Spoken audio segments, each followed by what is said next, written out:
Meus irmãos, a paz do Senhor. Tudo bem com vocês? Glória a Deus. Fiquei surpreso. Hoje eu vim assistir o culto, eu vim cultuar a Deus. Eu disse, Senhor, eu preciso ouvir uma palavra.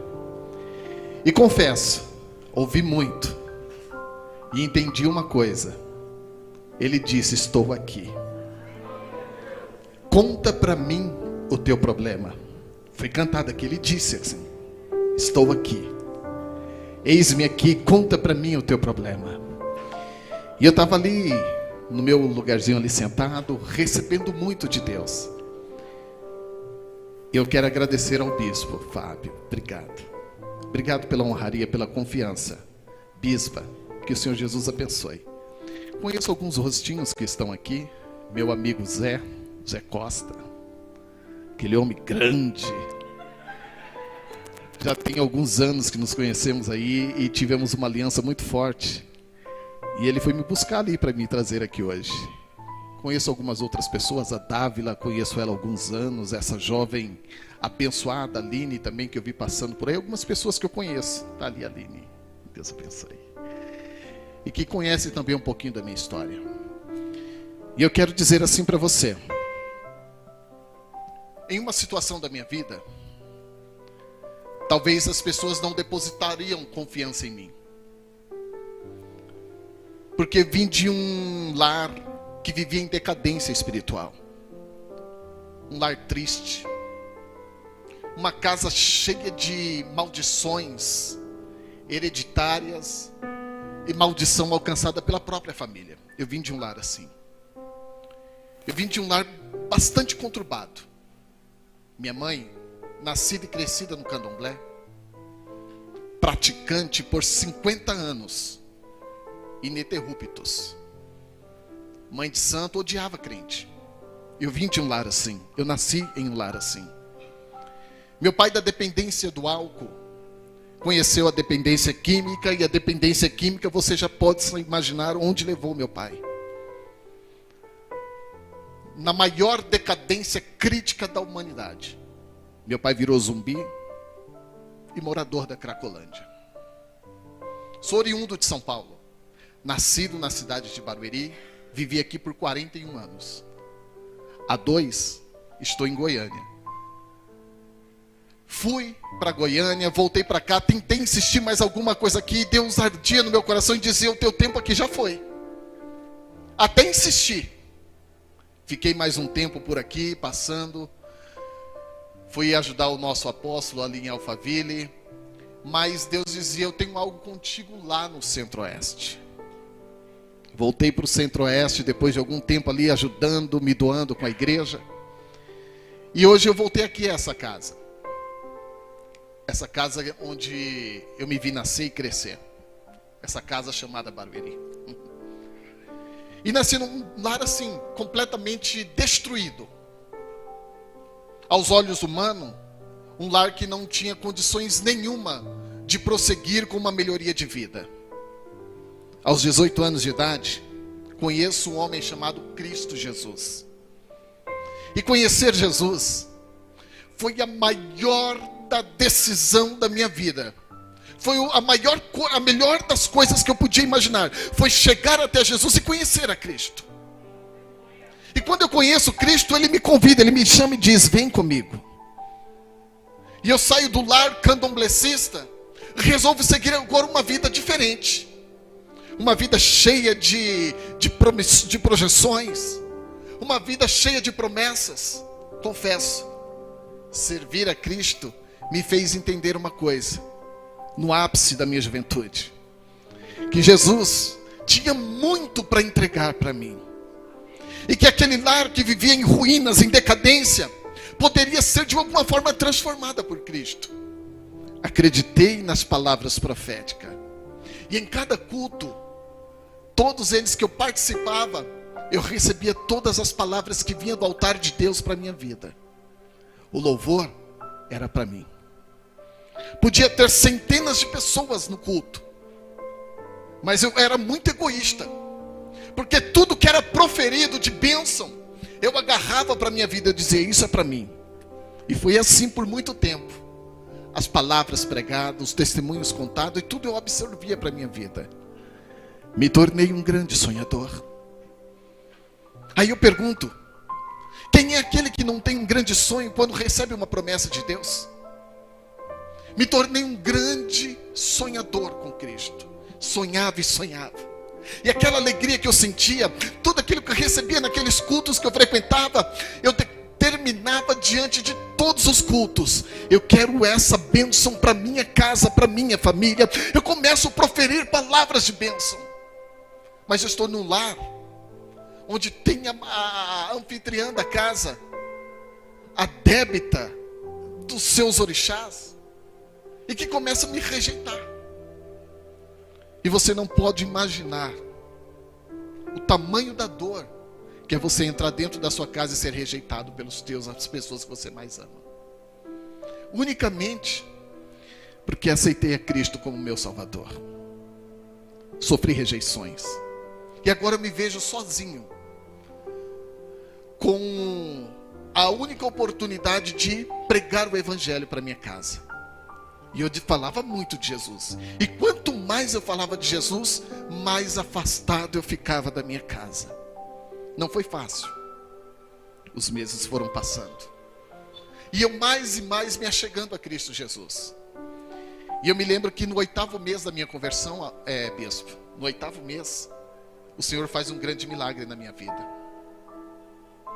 Minha filha. Feto gerado nas trompas. Feto que foi determinado pela medicina que não duraria 90 dias e logo seria vítima de um aborto espontâneo, pois era uma gestação que acontecia nas trompas.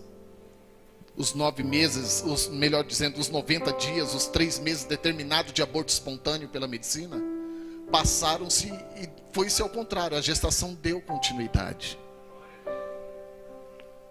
Dia após dia, uma palavra: o feto não vai resistir e em poucos dias vai sofrer um aborto espontâneo. Chegou a 40 semanas. Aleluia. Levei a minha esposa para a maternidade. Entreguei na mão dos médicos e apresentei tudo o que determinava que aquele feto não ia sobreviver. O obstetra que nos recebe lê todos os laudos, todas as evidências, e me disse para mim: tem algo que é agravante nesse momento. Eu falei: o que foi? Nesse momento ela é vítima de uma eclâmpsia, o que dificulta mais o parto. Já está passando das horas do nascimento, e eu posso te assegurar de uma coisa: nós não vamos conseguir salvar o bebê. Vamos ter que opinar pela vida de um e de outro, e o mais fácil de sobreviver aqui é a mãe. O bebê não tem jeito. Vamos controlar a eclâmpsia, e depois do controle da eclâmpsia nós vamos fazer o parto de um natimorto. Disse-me para mim o médico essas palavras. Saio do lado de fora do centro obstétrico e começo a falar com Deus. Senhor, quanto eu ouvi o Senhor falar e direcionar palavras proféticas na minha vida e me fazer entender uma coisa: a oração do justo, ela muito pode em seus efeitos. E por mais que o médico tenha determinado morte, e por mais que eu tenha que acreditar naquilo que diz o médico, porque ele estudou, ele está ciente de tudo aquilo que eu não posso enxergar, e por mais que ele está me dizendo com a mais firme certeza, eu quero acreditar no Senhor, que é um Deus que quebra protocolo. E eu quero acreditar que o Senhor fará um milagre acontecer. Eu começo a orar ao Senhor. Resumindo, passaram-se aproximadamente 5 horas. É controlado a eclâmpsia. E agora vem um médico para me falar qual foi o desfecho da situação. O bebê, para os médicos, estava morto. Não tinha mais um batimento cardíaco. Mas quando o médico vem me deixar a notícia do meu milagre, ele disse assim para mim: olha, eu não sei se você é voltado a alguma religião. Eu não sei. Eu não sei qual foi a religião ou qual é o tamanho da tua fé em que você se agarrou nesse período que você ficou aqui do lado de fora da obstetria. Mas eu quero dizer para você que o bebê já estava morto. Começou a correr lágrima nos meus olhos e eu pensei comigo naquele momento, infelizmente não deu certo. E ele disse assim: olha, e diante da tua fé, da religião, daquilo que você se apegou, da tua crença, no meio do centro obstétrico, quando nós não acreditávamos ter solução, ter êxito, um choro surgiu. Era o choro de uma criança que surgia. Porventura é possível ouvir choro de crianças na obstetria, pois o berçário está ao lado. E eu disse: é por conta do berçário? Ele disse: não, o choro vinha do ventre, o choro era rasgado. E quando a gente começa a tirar o feto que acreditávamos estar morto, veio uma menininha cheia de vida, chorando, esquelando, mostrando que os pulmões dela eram firmes, eram fortes. E se você puder por isso aplaudir ao Senhor, pode começar a aplaudir, porque estamos diante de um Deus que é e faz. Hey! Lamanchore mandará, manchui, queira mandará. Aleluia! Para minha maior alegria, tem resultado de milagres em vida. Peguei o meu telefone e liguei para o meu pastor. Minha igreja estava numa corrente de fé. Recém-convertido, 8 meses de adorador. Pastor, um milagre aconteceu. O pastor já se emocionou do outro lado da linha. Ele falou: não acredita? Eu digo: sim, pode acreditar, valeu a pena orar. A nossa igreja estava numa corrente de fé e Deus fez o milagre mesmo no último segundo, quando todos achavam que não tinha mais jeito. Convidei o meu pastor para me permitir fazer um culto de ação de graças. Marquei o culto de ação de graças para uma semana depois do nascimento da minha filha. Uma semana depois ela seria apresentada no altar do Senhor.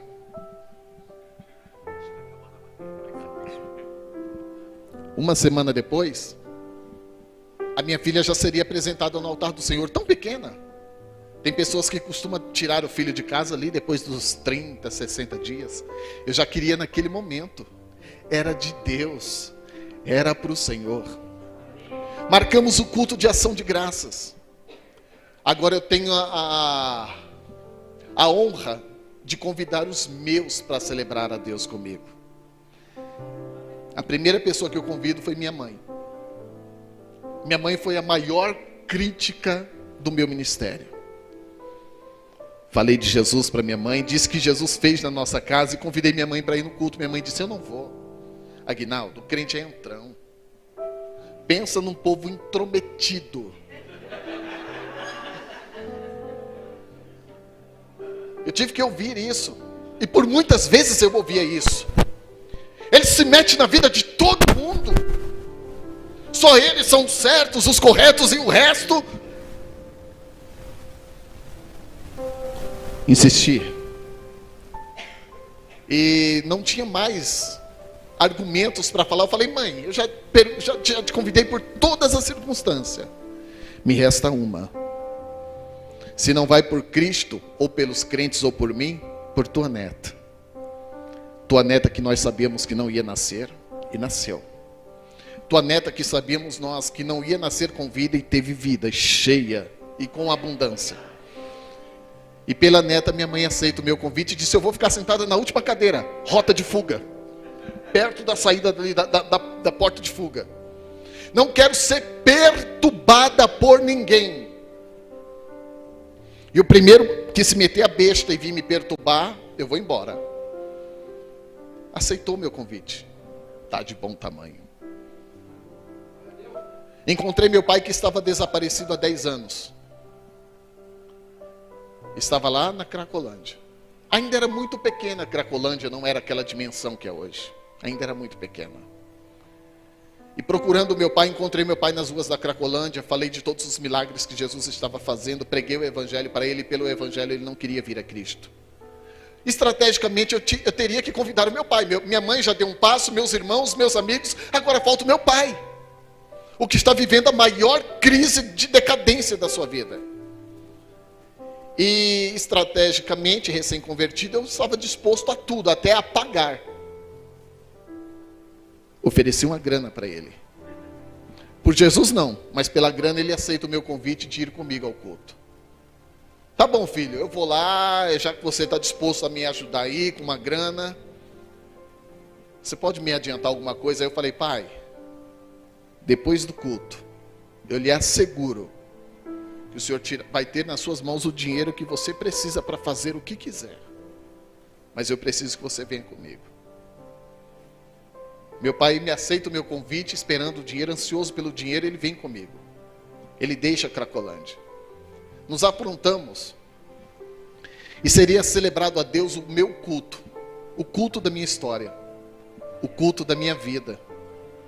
O culto que eu mais esperei durante todos aqueles primeiros meses servindo a Deus. O culto que eu determinei naquele dia, o culto de salvação da minha casa. Seria esse dia 23, mês de novembro, ano de 2002. Lembro-me como hoje, sábado de verão, por volta das 17h30. Naquele dia eu acordo bem cedo, já para enfeitar a igreja, para ajudar com arranjos de flores. Eu queria fazer tudo. O pastor falou: Aguinaldo, calma, vai devagar. Eu falei: pastor, eu quero o melhor. Fui no Ceasa, comprei flores e estava tentando fazer o melhor. Eu proporcionei uma ceia. E o pastor: Aguinaldo, calma, pastor, eu preciso agradecer, eu quero celebrar a Deus. E o pastor viu a minha euforia, o meu desespero em fazer tudo do melhor. E eu consegui organizar a igreja da forma que eu sempre quis. E sabe aquele dia que você acorda com um sentimento de muita alegria? Meu sentimento era de muita alegria porque os meus pais viriam à igreja. Mas por trás desse sentimento de grande euforia, de grande alegria, eu senti um aperto. E por trás da alegria, eu tinha um sentimento de saudade. Apertava. Eu olhava a igreja pronta, tudo que eu sempre quis fazer. E olhando para a igreja, eu sentia saudade. Terminei de arrumar a igreja junto com algumas irmãs que me ajudaram. Volto para casa, vou me aprontar para mim logo mais chegar ao culto. E quando eu chego em casa, eu olho minha filhinha recém-nascida, recém-chegada, o meu milagre. Eu sinto saudade. E era um sentimento que me preocupava.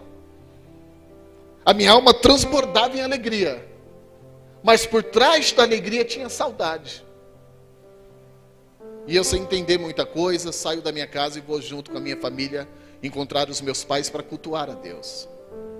Caminhei por aproximadamente 100 metros da minha casa. E 100 metros aproximadamente caminhando, 2 sujeitos caminhavam na minha direção.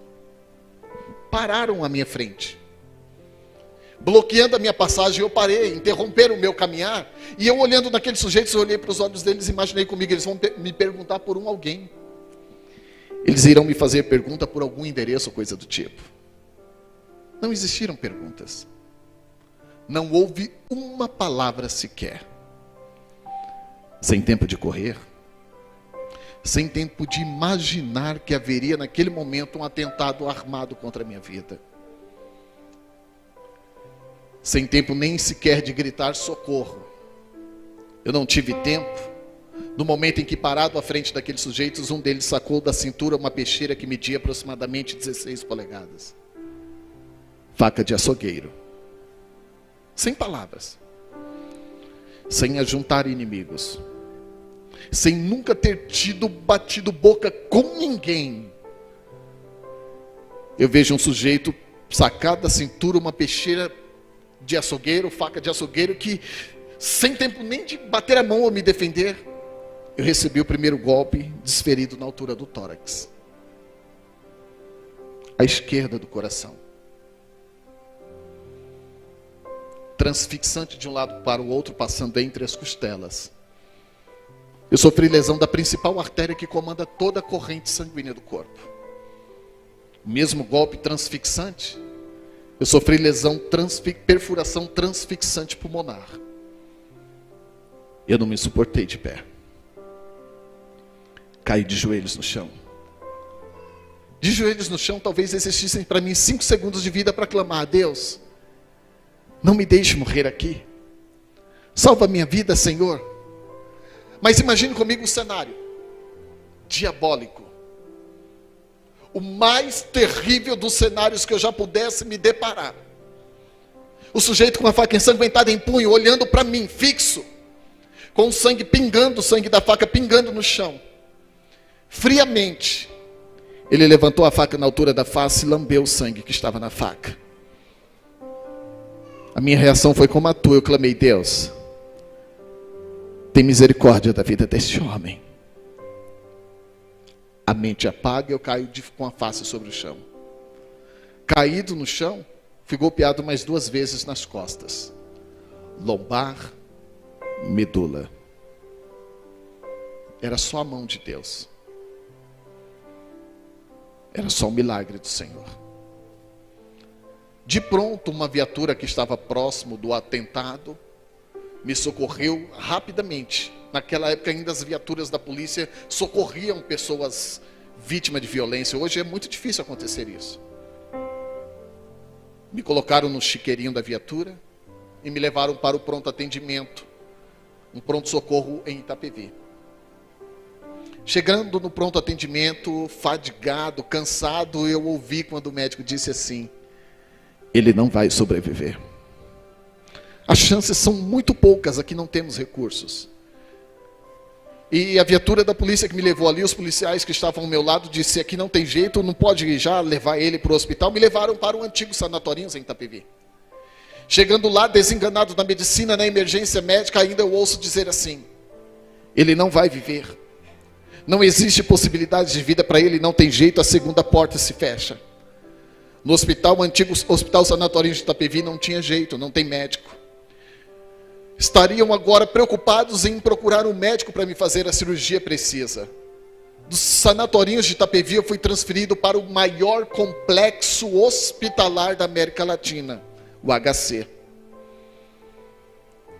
E quando eu chego no HC, não tem médico. Não vai ver. No maior complexo hospitalar da América Latina. A terceira porta se fecha e comigo retrocede. Do HC, Hospital Regional em Osasco. Chegando aqui no açougue, aqui no Matadouro, para minha surpresa, não tem médico. Não tem recursos, a quarta porta está fechada. Eu não sei quantas portas você bateu no decorrer dessa semana que passou. Eu não sei por quantas portas você bateu desde o primeiro dia do ano de 2023 até a data de hoje. Eu não sei quantas portas você bateu e porventura você viu ela se fechar diante dos teus olhos. Mas eu vim aqui ministrar, testemunhar o meu milagre e profetizar na tua vida. Não te preocupe, porque aquela porta que você pensou que não tinha jeito para você, Deus manda eu profetizar aqui na noite de hoje que ela já se abriu. E você já passou por ela. Isso é sinal que Deus está ouvindo e tem respaldo para a tua oração. Aleluia! Oh, aleluia, aleluia! No hospital regional de Osasco, não tem jeito, fui submetido a uma bateria de exames. Encontrei um médico com sentimentos humanos. Infelizmente, quando alguém, bispo, é agredido, vítima de violência, e chega lá em estado de quase morte, os primeiros dizeres é citar assim: é porque mereceu, boa coisa não é. Infelizmente. Talvez eu tivesse sendo tratado desta forma, eu não sei te afirmar. Talvez eu tivesse sendo tratado dessa forma. Mas alguém se sensibilizou e viu nos prontuários quantas vezes eu fui de lugar em lugar em busca de ajuda e ninguém conseguiu fazer o que aquele médico fez: telefonar. E ele conseguiu encontrar um médico para me operar. E esse médico estava de onde eu já tinha passado perto, na Zona Leste, Hospital de Ermelino Matarazzo, de plantão, esperando alguém chegar doente para ele tratar.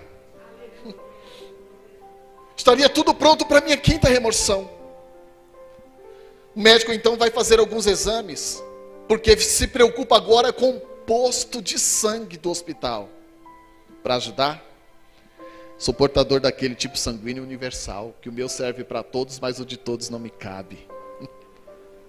Quase não há doadores dessa tipagem sanguínea. O médico se preocupa. Fui lesado na principal artéria, perdi muito sangue e ele agora quer saber o tanto que eu tinha perdido. E quando vem o resultado na mão daquele médico que pede todos os exames enquanto providencia uma quinta remoção, eles juntam uma galera ali, uma equipe de médicos e enfermeiros e começam a conversar na gíria médica, o linguajar da medicina, aquilo que só eles entendem. E eu ouvi quando ele disse assim: olha, inexplicavelmente, eu vejo um milagre diante dos meus olhos. Segundo a ciência e a medicina, o homem, o ser humano, não sobrevive quando perde 30% de sangue. Segundo a medicina. Resultado, inexplicavelmente ele já perdeu 70% da função sanguínea. E ainda tem vida. Está consciente a par de toda a situação, e eu tenho certeza de uma coisa. Ele apontou o dedo para mim e disse: jovem, se você chegou até aqui, é porque Deus tem uma obra na tua vida, Ele tem algo para realizar na tua vida. Doutor Lucas Melo, cirurgião cardiovascular na Zona Leste de São Paulo. Se você chegou até aqui é porque Deus vai mudar o curso da tua história. Estava tudo preparado para a quinta remoção. Corriam comigo em meus corredores, a caminho da aeronave Águia, uma das aeronaves Águia da Polícia Militar. E entra mais uma vez a polícia a meu favor. Eles disponibilizaram um helicóptero para me fazer o translado, pois o meu tempo de vida era muito curto. E mesmo não tendo espaço na aeronave para me reanimar caso houvesse uma parada cardíaca, o médico insiste e diz: nós vamos de helicóptero. Agora eu tenho tempo de vida, agora cada segundo vale muito. Tempo de decolagem e pouso até o hospital, 12 minutos, a autonomia de voo. 12 minutos da vida. Antes de chegar na aeronave, ainda nos corredores, eu senti o mais absurdo frio que você possa imaginar. Esse dia de hoje está longe. E por mais que você estivesse nu, deitado nesse chão frio, estaria longe o frio que eu senti. Frio, que eu costumo dizer que era como se fosse por lâminas de navalha, cortando toda a minha carne, chegando a matar cada célula vivente do meu corpo. Costumo dizer que esse frio era como se fosse por injeção injetado nas minhas veias, causando obstrução e congelamento da minha corrente sanguínea. Espírito de morte é o nome do frio. Na hora do frio, eu passava por uma sequência de paradas cardíacas. 8. No total, 8 paradas cardíacas. E o resultado, ouvi. Providencie os documentos, que ele acaba de entrar em estado de óbito, não tem mais jeito. Acabou. Eu ouvi. E ouvindo isso eu disse: não! Isso não é verdade! Não é verdade! Lamentavelmente, aquele que decreta o óbito não pode ouvir a minha voz. Aquele que recebe a notícia do óbito não pode ouvir. Sabe por quê? O gemido, o grito da alma, o pedido de socorro que vem de dentro, só quem pode ouvir é Deus. O desespero mais absoluto que ninguém vê num rosto sorridente, só quem pode observar é Deus dos céus. E aquele grito que vinha de dentro, da alma, do mais profundo, era eu dizer: não, isso não é verdade, somente Deus podia ouvir. Fui levado ao necrotério do hospital. No necrotério do hospital, eu fiquei por um período de tempo, eu não sei o tempo exato ali no hospital regional, mas de lá alguns protocolos foram quebrados. Primeiro protocolo ser quebrado: não fui pego na sarjeta sem vida, tinha vida. Eu cheguei com vida e teve um diagnóstico médico da minha morte, teve uma cláusula. O regional, que tem IML lá dentro, que poderia resolver tudo ali e me liberar posteriormente, me manda para o IML. Primeiro protocolo quebrado. Segundo, O IML recebe o meu corpo. Terceiro protocolo quebrado, eu fui com alguma pessoa, tinha uma identidade, eu chego ali identificado. Algum familiar me acompanhou até o IML, para preparar tudo. Quando eu chego no IML, depois do segundo protocolo quebrado, o terceiro a se quebrar, é que me levaram direto para a câmara fria. E na câmara fria, me depositaram na gaveta da geladeira, lá dentro do IML. Mas diante de tudo isso, eu só venho entender uma coisa: que nós estamos diante de um Deus que veio para quebrar protocolo. E quebrando protocolos, ele foi lá em Betânia ressuscitar alguém que estava 4 dias morto. E foi para quebrar protocolo que ele parou um funeral em Naim e disse para o jovem no caixão: levanta-te viva. E foi para quebrar protocolo que ele foi na casa de um fariseu e disse para a filha dele: levanta-te viva.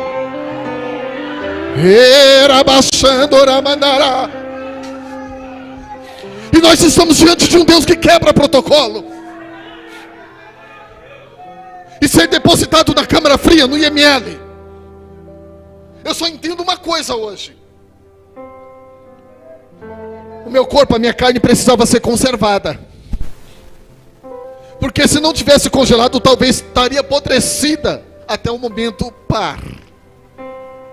Até o momento único. 7h40 na câmara fria, dentro da geladeira. Pastor Aguinaldo, será que o médico não errou? Pastor Aguinaldo não foi vítima de negligência médica? Descarta-se essa possibilidade, o médico não errou.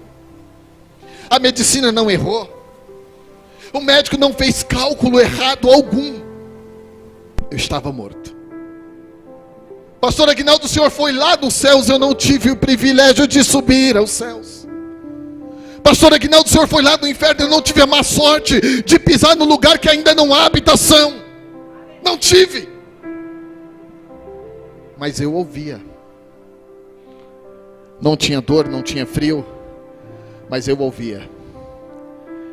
E por poder ouvir, eu podia conversar com Deus: Senhor, uma vez mais eu preciso ouvir o teu milagre, eu preciso sentir, receber o teu milagre na minha vida. Orando. Aleluia, aleluia. Aguinaldo, ainda acredito que o médico errou em alguma coisa. Eu só precisava de 20 minutos para morrer de hipotermia na câmara fria. Eu só precisava de 20 minutos. E na geladeira foram 7h40.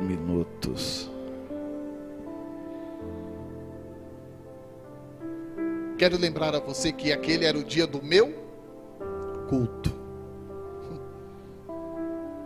Era o dia mais esperado da minha vida.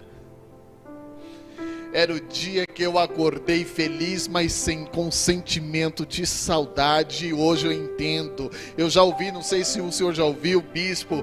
Tem pessoas que quando está num velório ali, alguém vai soltar um comentário, parece que ele ou ela já sabia.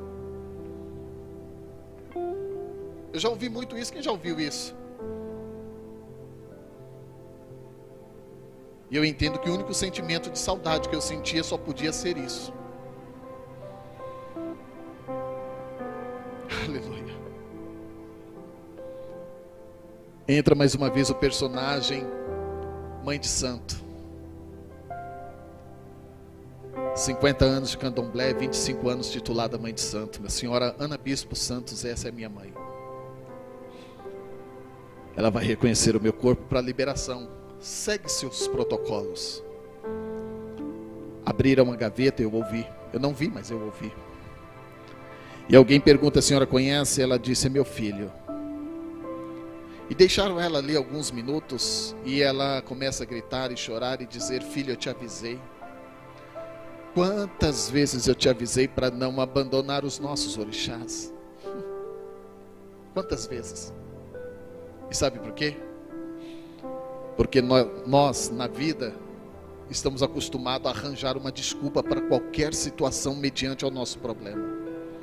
Para tudo tem um problema, tem uma desculpa, Zé, para tudo.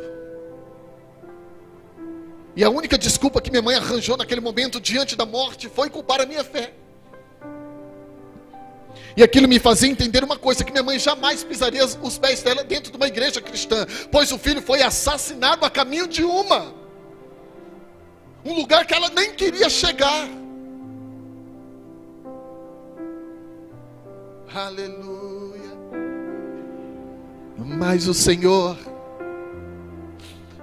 quando Ele vê vista em uma pessoa que Ele ama, Ele é capaz de fazer de tudo, até mesmo parar e congelar o sol. E por amor a uma alma, Ele permite que um jovem cheio de sonhos seja assassinado e submetido à câmara fria do IML. E minha mãe, se lamentando, começa a passar mal, é retirada da câmara fria, levada para a recepção, aguardar o meu corpo lá fora. Os agentes funerários já estavam acompanhando a minha mãe, que já foram para buscar o meu corpo. Parte da minha família e amigos já estavam no velório municipal, esperando a chegada do meu corpo. Aleluia. Enquanto minha mãe é retirada, eles tiram meu corpo da geladeira, da gaveta, e agora vai iniciar o que era para ter feito assim que meu corpo chegou: a autópsia, o exame cadavérico. E lá dentro da câmara fria, melhor dizendo, do IML, quem já entrou lá dentro para fazer um reconhecimento, principalmente ali no Bela Vista, em Osasco, vai entender que quando você vê vários cadáveres, além de tudo aquilo, tem muitas ferramentas cirúrgicas. Muitas, parecia uma serralheria, uma marcenaria, uma oficina mecânica.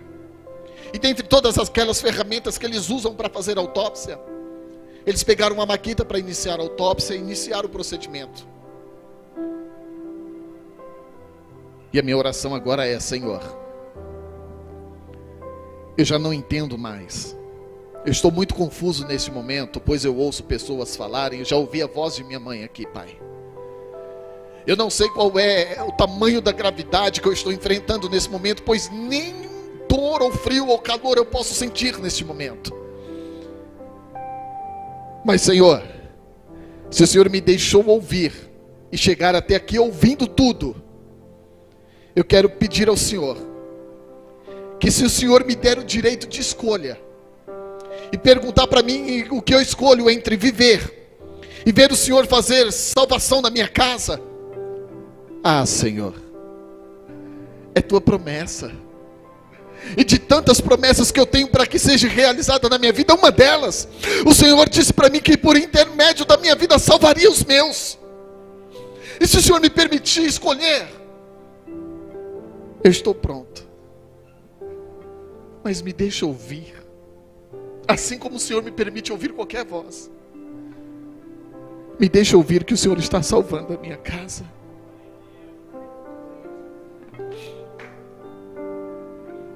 Aleluia.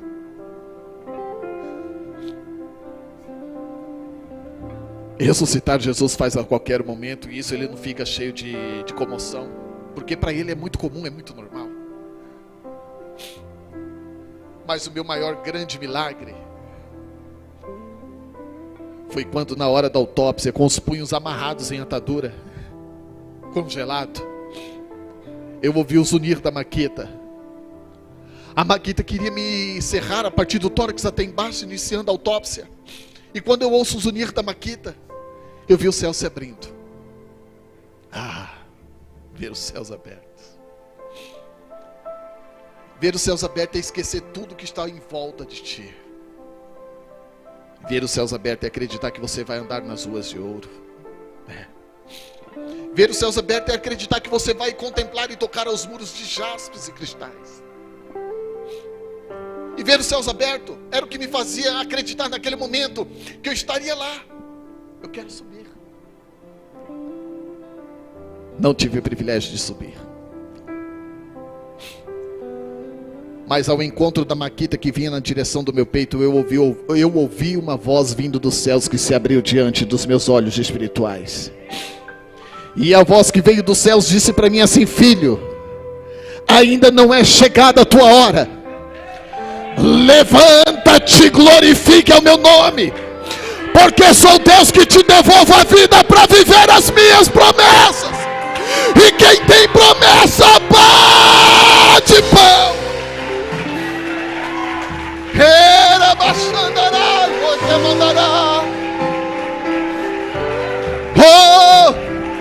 Se você tem promessa dele, continue adorando. Chega, mantura, mandarabás. Aleluia. Ao ouvir a voz do Senhor, eu abri os meus olhos. E quando eu abri os meus olhos, eu percebo a Maquita vindo na direção do meu peito. E antes da Maquita tocar no meu peito, eu consegui romper as ataduras que amarravam os meus punhos. E rompendo as ataduras, o que é muito difícil, romper aquelas algemas, eu consegui me sentar na mesa cirúrgica. E eu me lembro que naquele momento, quando eu estou sentando, eu ainda não vejo muito perfeitamente, está tudo coalhado dentro dos olhos. Eu não tenho uma visão perfeita. E quando eu rompi as ataduras, eu coloquei a mão na frente da Maquita, que lesionou um pedacinho do meu dedo anelar direito. Foi a única parte do meu corpo que a lâmina da Maquita tocou, lesionando um pedacinho do meu dedo anelar, e eu consegui me sentar. E o legista ficou olhando para mim assim, frio e calculista. Ele me olhou por algumas frações de segundos, desligou a Maquita, colocou em cima da mesma pedra cirúrgica onde eu estava, sem esboçar nenhuma reação assustadora. Ele recuou alguns passos para trás, virou as costas e saiu andando, friamente. Eu não sei qual seria a minha reação, não sei. Mesmo conhecendo o tamanho do poder de Deus, eu não sei. Saiu para fora e foi chamar alguém. A primeira pessoa que ele encontrou lá fora, que tinha acabado de entrar lá dentro, a minha mãe.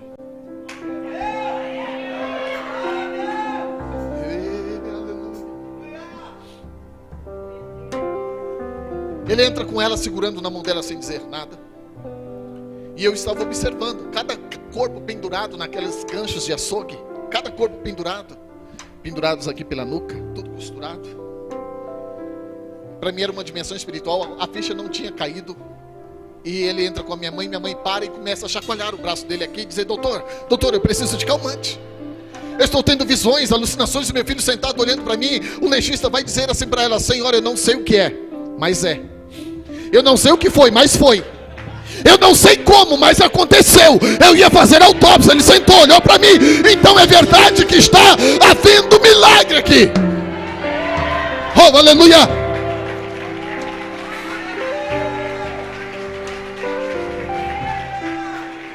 Minha mãe solta a mão do legista, se aproxima de mim e começa a acariciar a minha mão. Filho, já chega de surpresas por hoje, o que está acontecendo? A ficha começa a cair. Eu não vou aguentar, meu filho, já chega de surpresas por hoje, eu não aguento.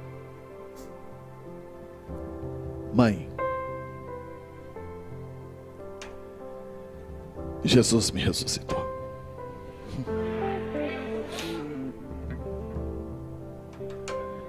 A Bíblia diz que todo joelho se dobrará.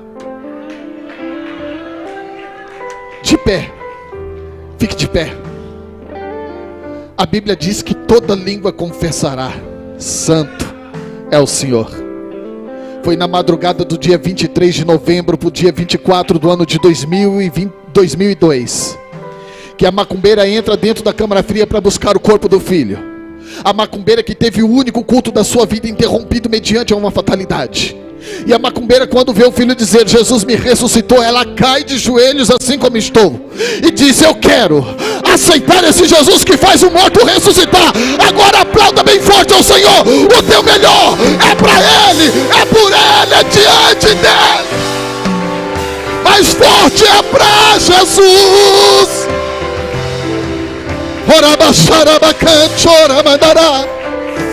Aleluia. Mais forte que é para Jesus. Ele é digno de honra do teu louvor. É por Ele, é para Ele. Oh, aleluia. Aleluia. Fique à vontade. Fique à vontade. Eu já vou entregar para o bispo. Fique à vontade.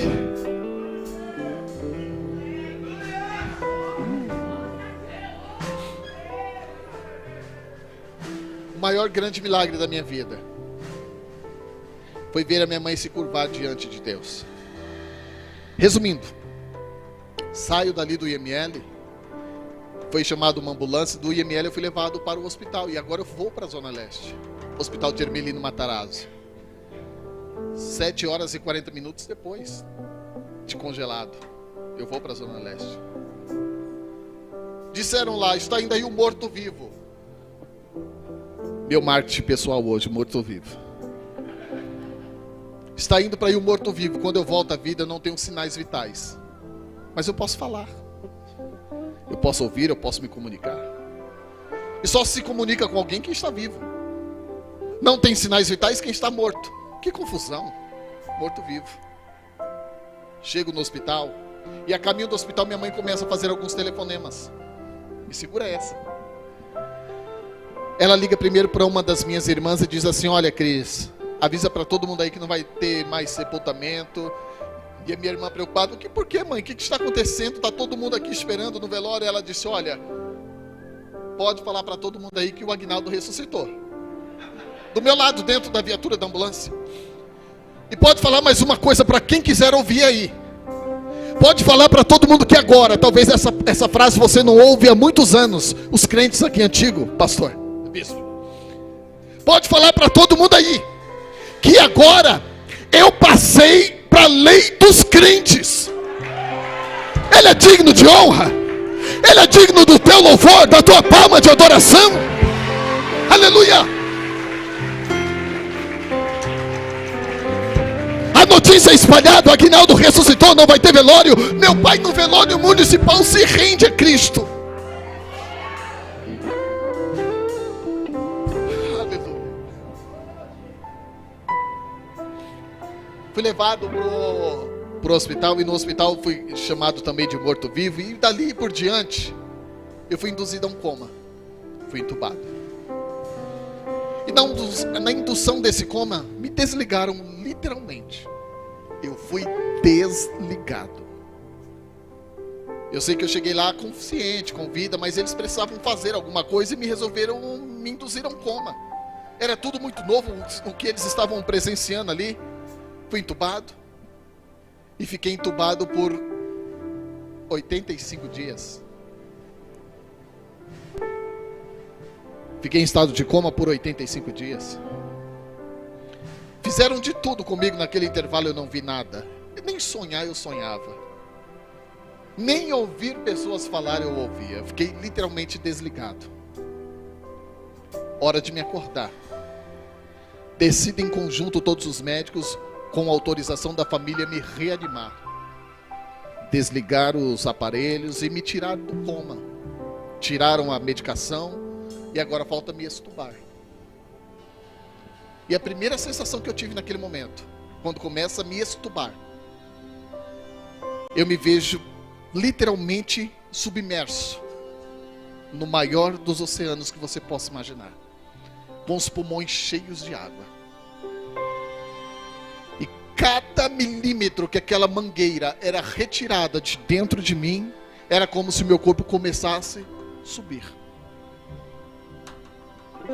E quando tira por completo a mangueira, que faz a extubação por completa, a minha reação foi assim, ó.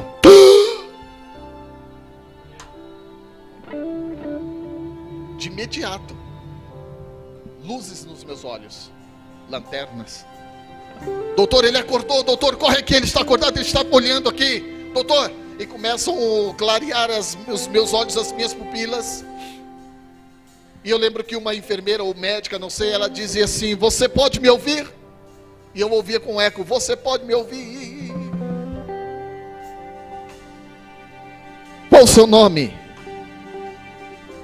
Aguinaldo Santos, portador de CPF 308-912-09840, portador da cédula de identidade de número 42.715.181-8.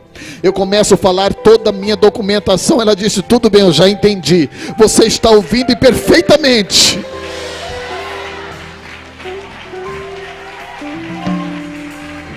Aleluia. Fiquei mais alguns dias. E depois desses mais alguns dias na UTI, eu tive alta da UTI e fui para o quarto, para o hotel. Fiquei no quarto mais aproximadamente 10, 12 dias. até o dia da minha alta. Só que me acontecia um fato: da cintura para baixo eu não sentia absolutamente nada. Fui lesado na medula, com lesão traumática medular. Tenho alta e vou para casa carregado no colo.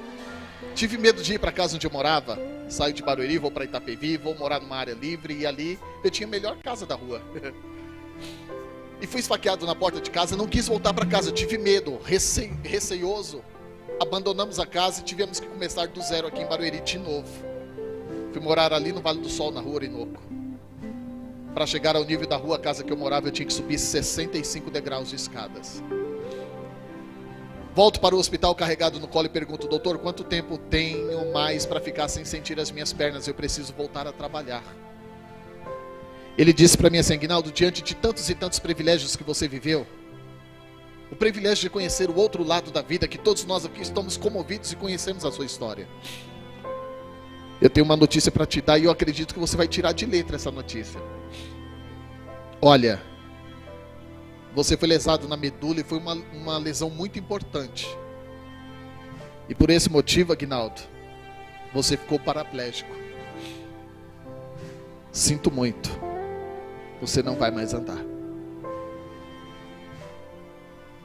Vítima e decreto de paraplegia, eu volto para casa com uma cadeira de rodas. Não tem mais jeito. Ali, eu comecei a contar os dias, que eram dias longos. Eu tinha uma igreja, bispo. E como eu me doei por esta igreja. Eu tinha um líder que me via diante de um grande espelho. E como eu me doei. Paraplégico. Sabe quantas vezes alguém dessa igreja veio me visitar? Nenhum. Amigos, até mesmo familiares de primeiro grau. Sabe quantas vezes alguém foi me levar um abraço? Nenhum. Caí em depressão. Depressão não é demônio, depressão é doença e tem cura.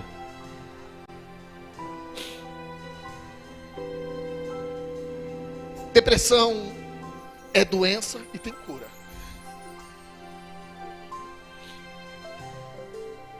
Os dias foram passando. Cada dia mais as minhas pernas se atrofiavam mais.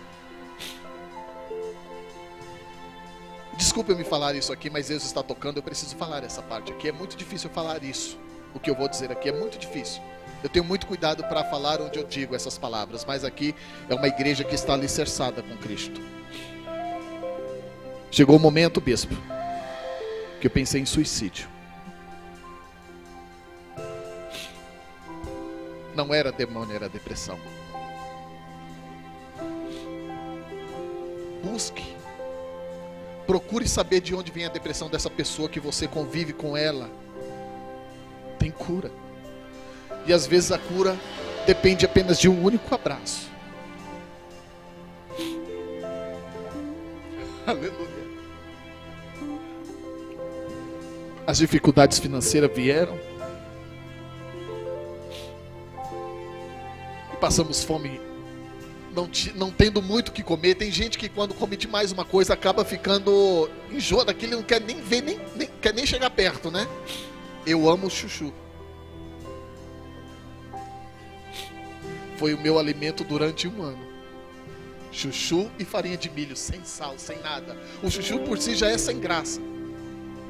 Se tiver uma pitadinha de sal, dá uma ajuda, mas não tinha como melhorar. A casa devendo aluguel. Eu não estou contando derrota para você. Isso não é derrota. Não. Estou contando o que Deus fez para mudar a minha história de vida. As pessoas não chegavam e ali estava sozinho. Eu olhava para minha filha recém-nascida, sem o leite materno, pois devido aos traumas que a mãe sofreu, ela perde o leite materno.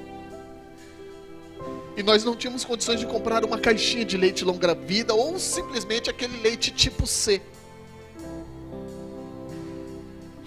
E tudo que chegava Era alguém que mandava, um dia tinha leite, outro dia não tinha. Eu me lembro que muitas vezes a minha filha mamou maisena com água. Bem transparente aquele mingauzinho. Era o que tinha.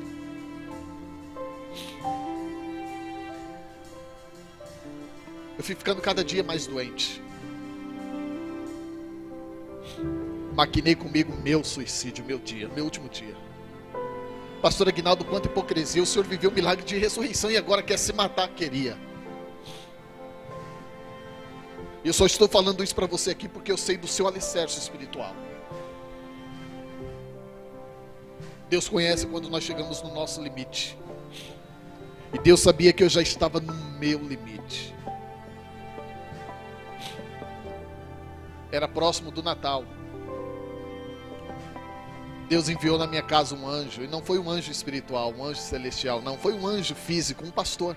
Que nunca me viu, mas ouviu alguém falar a minha história.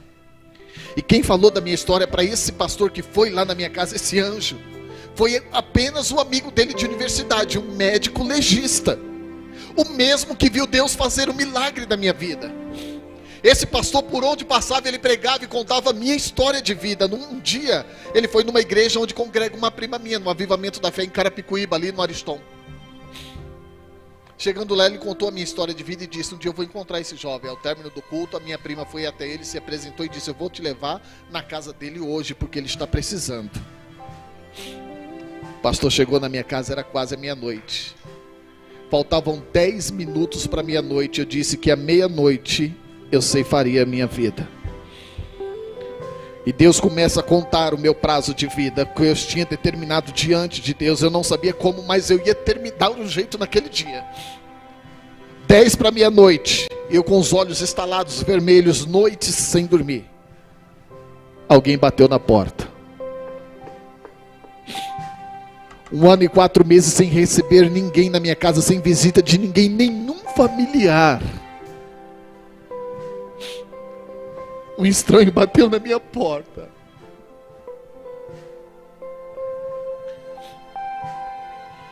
Ele entrou e me viu nas condições precárias que eu estava deitado no colchãozinho no chão. E ele trouxe a cura para minha depressão. Antes de dizer qualquer coisa, quando ele me viu tentando me sentar no colchão, ele se ajoelhou no colchão onde eu estava deitado e me abraçou. Será que você pode abraçar essa pessoa ao seu lado educadamente? Diga para ela ou para ele, assim como o pastor disse para mim: não desista dos teus sonhos. Diz. Seja voz profética para ele e para ela. Talvez isso está curando a depressão de alguém aqui hoje. Não desista dos teus sonhos, ele disse.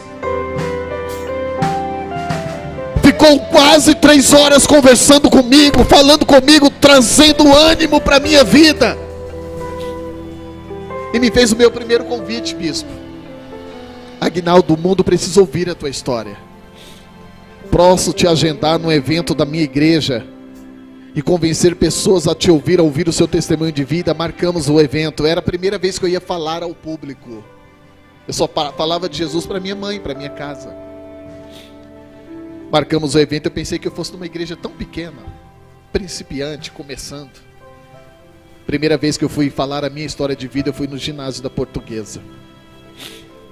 Convenção Geral das Assembleias de Deus, Ministério do Belém, CGADB, na direção do pastor José Wellington.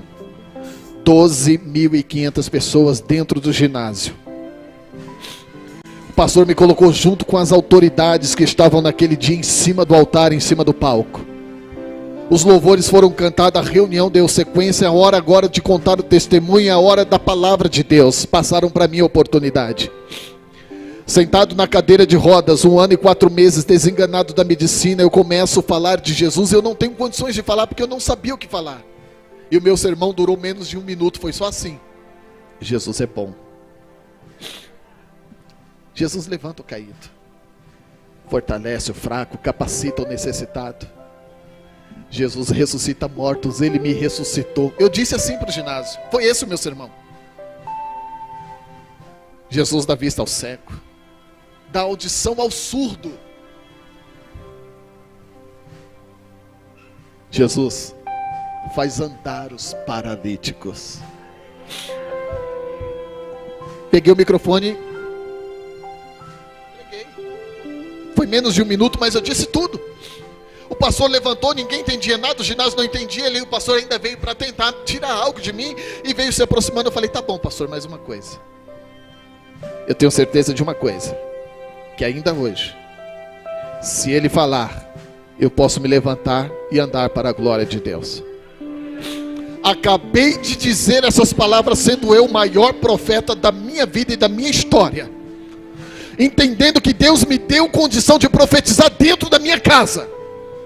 Eu disse, ainda hoje, para a glória de Deus, a mesma voz que foi no IML vai no ginásio, e a mesma voz que eu ouvi no IML diz no ginásio, filho, levanta-te e anda, porque eu sou Deus que faz o paralítico andar.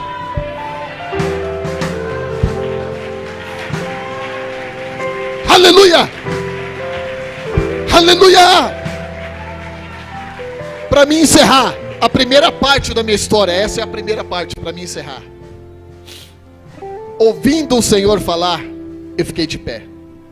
Segurei nos braços de apoio da cadeira com muita dificuldade, eu fiquei de pé, os pastores vieram me ajudar. O ginásio inteiro, parecia que foi ensaiado meses. Todos de uma única vez se levantaram. Todos de pé olhando na minha direção.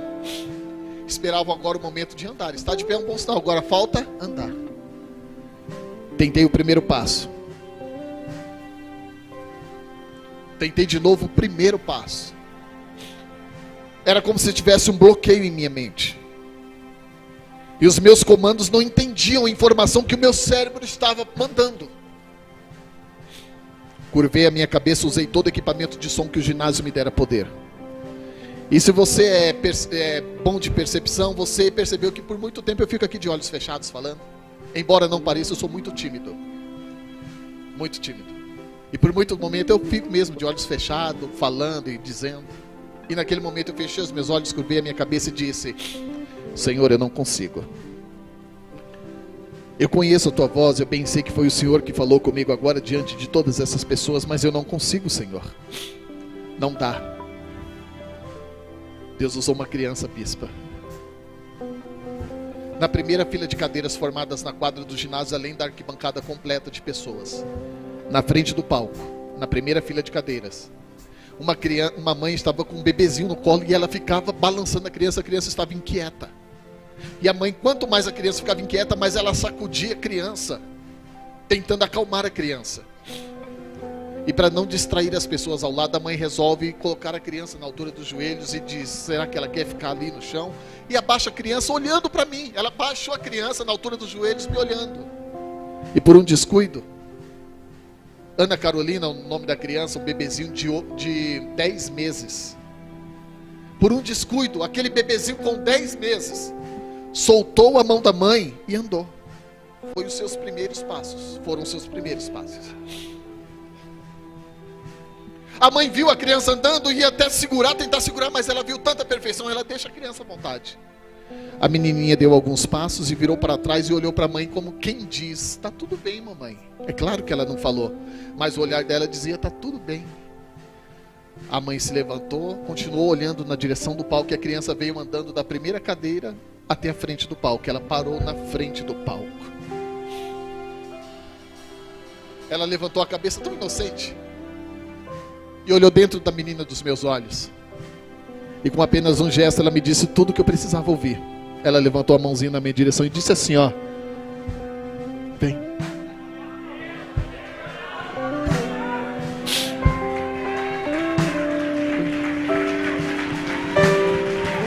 Oh! Xeramandara Bashuri Vidara.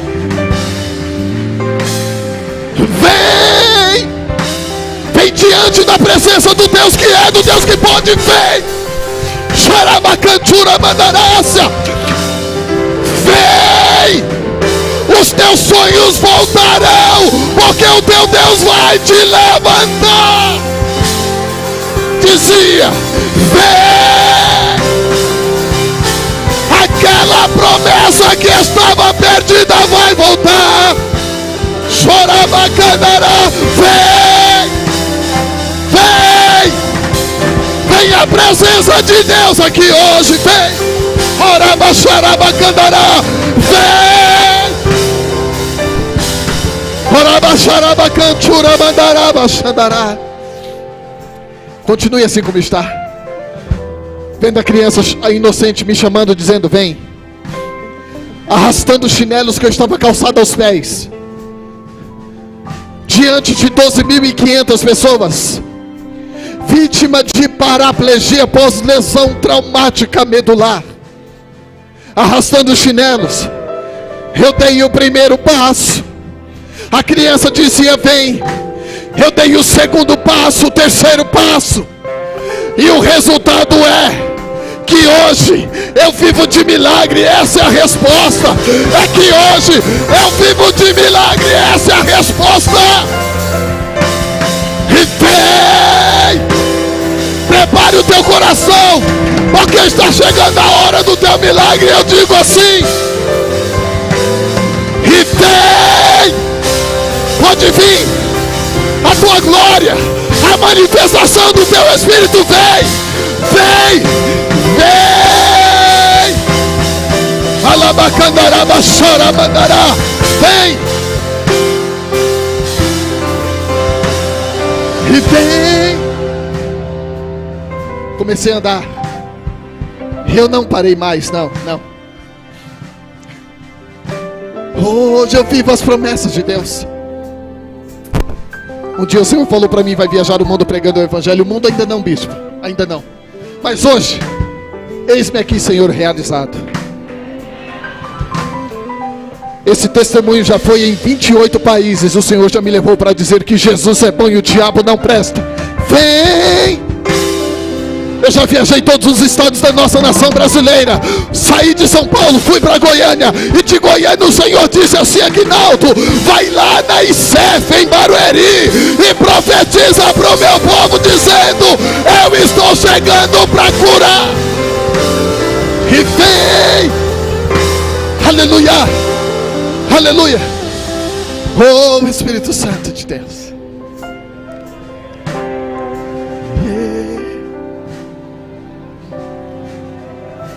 Olabaraba cantora mandaraba xaramandará. Só quem é perfeccionista percebeu que no momento que eu estou andando aqui eu dou umas mancadinhas. Quem prestou bem atenção percebeu que eu dou umas mancadinhas aqui andando. Quando eu voltei a andar eu fiquei com um sinal. Alguns dizem uma sequela, eu digo uma marca. Porque o Paulo disse aos Gálatas: desde agora ninguém me inquiete, porque eu trago sobre o meu corpo as marcas do Senhor Jesus.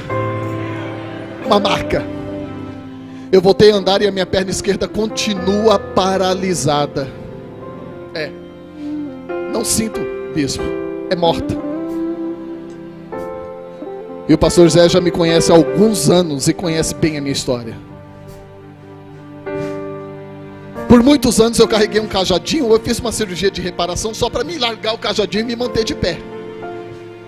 Mas a perna esquerda não mexe. Essa perna aqui não mexe. Não tem movimento, não tem força. Mas toda vez que eu estou em cima do altar do Senhor para falar de Jesus, a perna que não mexe, eu não sei porquê. Ela está aqui, ó, mexendo. Eu dou umas mancadinhas andando e não posso apertar muito o passo, porque eu posso até cair e subir aqui com um pouquinho de dificuldade, sim. Mas quando eu estou em cima do altar, eu tudo posso, porque Ele me fortalece. Eu digo: vem! Chorabacanarabaxandarai. Levanta a tua mão para adorar. Momecarabaxandará.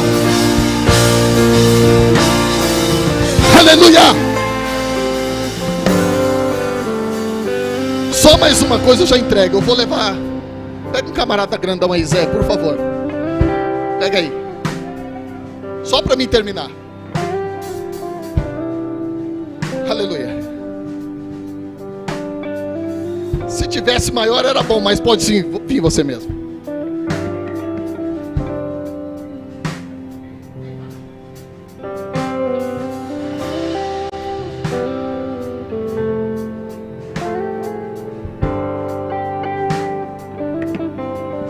Não tem prótese.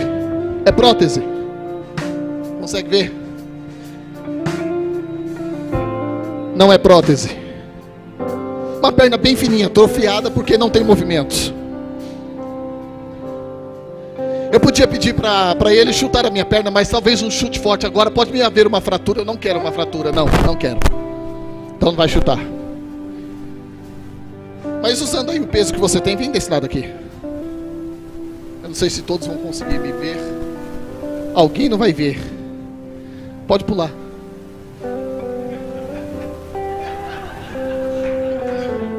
Pera aí. Pensa nesse frio, alguém dá uma pisadinha sem querer no seu dedinho. Dá vontade de... Dá vontade, gente. Dói. Tá frio. Por favor. Não. Pode pular. Não. Pode pular.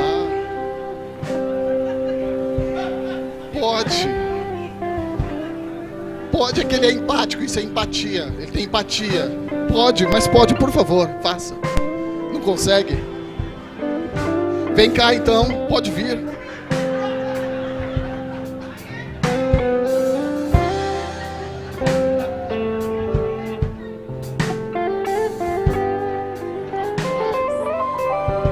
Pode pular aí, pode pular. Sem medo, vai lá. Não, foi isso. E você perdeu a oportunidade de aplaudir ao Senhor. Mais forte que é para o Senhor. Isso é milagre de Deus. A medicina não entende. A ciência não explica. Alguns programas de televisão me levou alguns anos atrás. Eu fui em alguns programas de televisão. Fui entrevistado pelo Cabrini, Conexão Repórter. Fui entrevistado pelo saudoso Paulo Henrique Amorim no Domingo Espetacular. Fui entrevistado pelo saudoso Augusto Liberato Gugu quando ele tinha um quadro Nasci de Novo. Alguns programas de televisão testificaram a minha história. E todos os programas de televisão levou um cientista para falar. Esse mais famoso, um bem cabeludo igual o Zé. Eu esqueci o nome dele. É um cientista bem famoso, carequinha, um senhor já, branco. Não me lembro o nome dele. Colocaram ele para explicar para a mídia o que acontecia. E ele disse, sabe o quê? Conflitos sempre existirá entre a ciência e o homem espiritual. O homem espiritual é seguido de uma fé, de uma religião, porém eu, a ciência, acredito nas evidências. Você é telespectador, o que foi que você entendeu da explicação do cientista? Milagre não se explica, se vive. Mais forte para Jesus. Eu declaro e profetizo todos os milagres de Deus na tua vida. Bispo, vai ter testemunho aqui mediante esse dia, vai ter. Vai ter testemunho aqui mediante esse dia, vai ter. É um desafio que eu faço com Deus e creio no poder da tua palavra, porque Ele vai fazer milagre na tua vida, vai. Mais forte a sua melhor palma para o Senhor Jesus.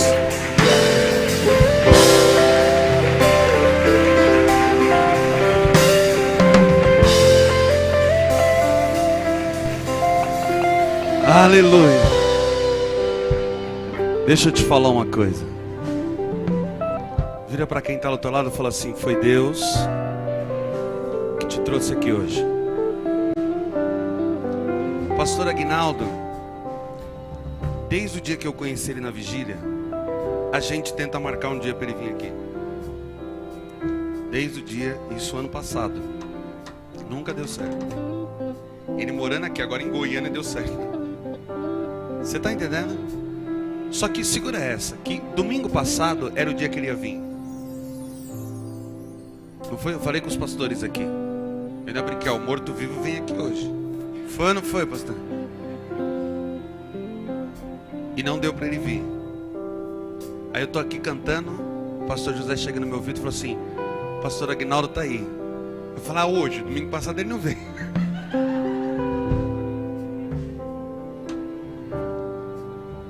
estou falando isso para você? Porque Deus marcou essa noite para você estar aqui. Olha essa igreja hoje, numa friaca dessa. Eu não acredito em coincidência.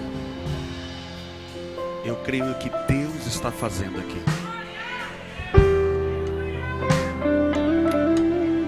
Nós vamos orar pela vida dele, porque Deus tem mais para a vida dele. Pode, meu filho. Nós vamos orar pela vida dele. Mas eu quero fazer um convite aqui.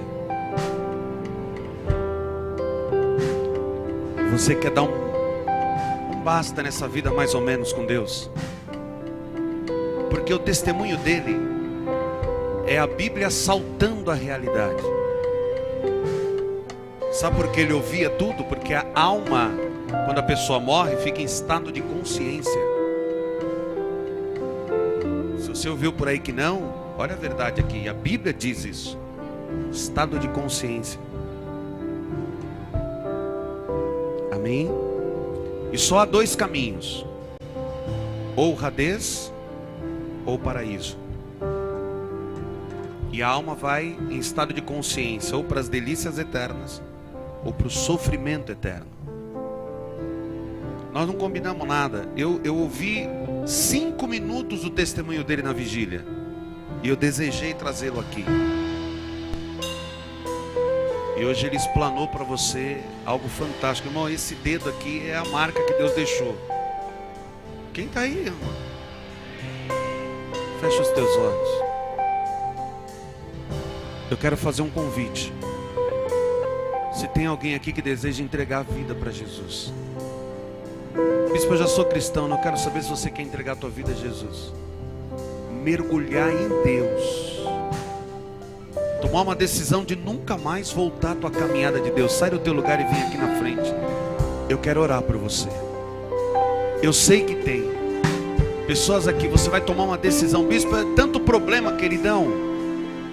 Jesus está te chamando. Você quer entregar a tua vida, você quer tomar uma decisão de servir a Deus fielmente a partir de hoje. Vem aqui na frente.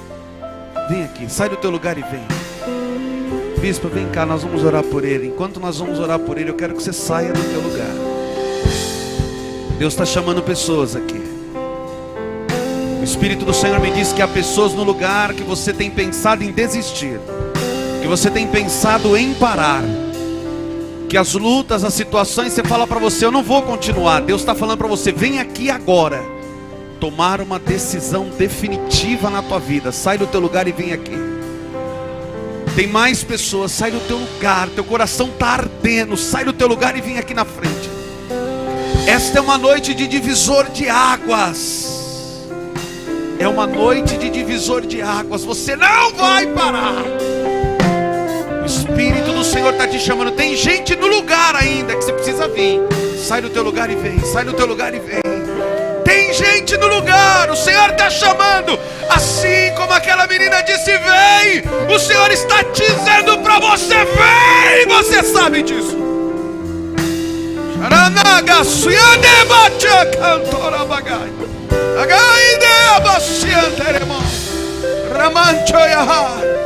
Tem gente no lugar ainda que Deus está chamando. Sai do teu lugar e vem aqui. Sai para uma decisão radical na tua vida. Deus, Pai de amor, está teu filho aqui, teu milagre.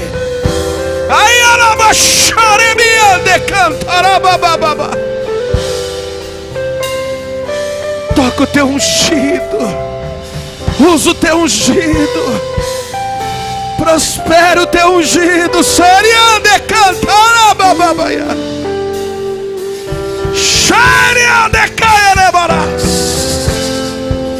Assim diz o Senhor a você: estou eu abrindo portas.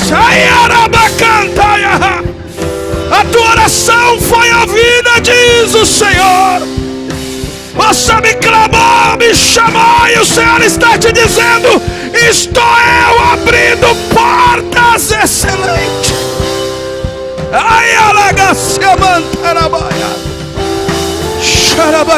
Nós te abençoamos como igreja cristã em família. Nós te abençoamos, pastor Aguinaldo, e nós declaramos a bênção do Senhor na tua casa, na tua vida, na tua família, para um novo tempo. Diz o Senhor, portas abertas, porque esta noite é divisor de águas na ICEF, mas és na tua vida também, filho. Aia, vai ache, aia de calabassu yandere, aramancha bashi aia de imanagassu yandere, shakalabaya, sharabakai rebaras. Oh, Recantorobarás. Nós vamos orar por essas vidas aqui.